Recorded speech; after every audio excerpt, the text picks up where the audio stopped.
This is the story of a kid named Troy. Troy lived in a neighborhood with his mom.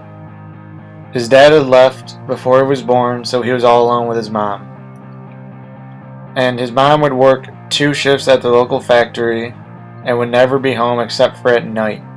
And because of that, Troy was always asleep and he never developed a very good relationship with his mom. And when he was in a neighborhood that was heavily influenced by drugs, guns, and violence, it was hard for him to do anything.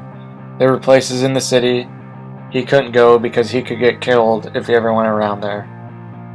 And when he was about 6, his mom got a boyfriend named Bill. And Bill was a very angry guy, and he would always beat Troy whenever he got upset or drunk.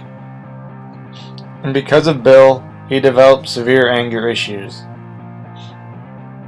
And he never quite developed a sense of morality because he never knew right from wrong. And because of Bill, his family operated in such a way as to think of, how can I do something without being punished? In his elementary years, his mom would start getting calls from school quite frequently, and she was told that Troy was getting into fights on the playground a lot. She didn't think anything of it and thought it was just a phase that he would get through soon enough.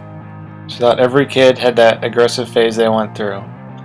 But the fights kept happening, so she decided it was time to do something about it. And she put him on Prozac for his anger, and the pills helped him calm down when he was in middle school.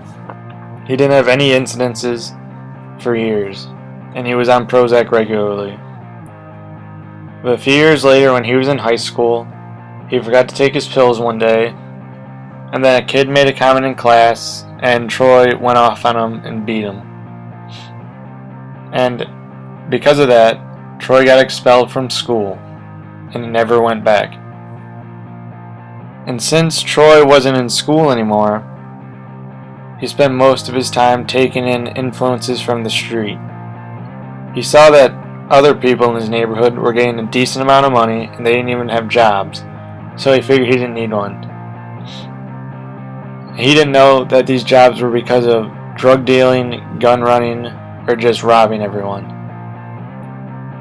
Because of this, he didn't know what to do with his life and he didn't fit in anywhere now. Because of this confusion, he was away from home more than he was in it. He started hanging out with one of the gangs in the area, and he found a place where he belonged. A few years passed, and eventually he wasn't home most of the week. And he went around robbing stores with his gang. And one day, one of these robberies went bad. His mom hadn't heard from him in days, and found out that he had been arrested earlier. He had stabbed someone because they had tried to stop him in a store that he was in the process of robbing. And he was sentenced to about 30 years in jail and no parole because he was over 18 at that point and wasn't a minor anymore. His mom, after hearing about it, broke down and tried to think of all the ways she could have helped him when he was a kid, and maybe she could have stopped it from happening.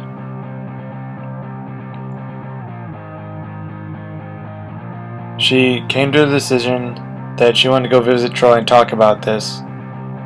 But when she went to visit him, he told her he never wanted to see her because she was the reason he was in jail.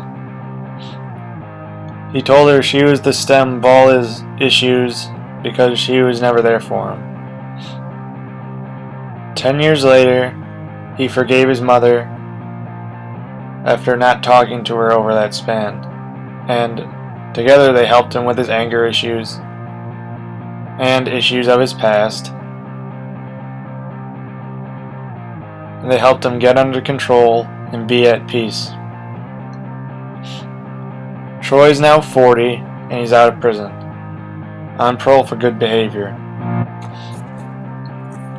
He has started an organization that is helping kids like him when he was their age. He's helping them with their anger and helping them not to end up like him. This is the end of my story, and I hope you enjoyed it.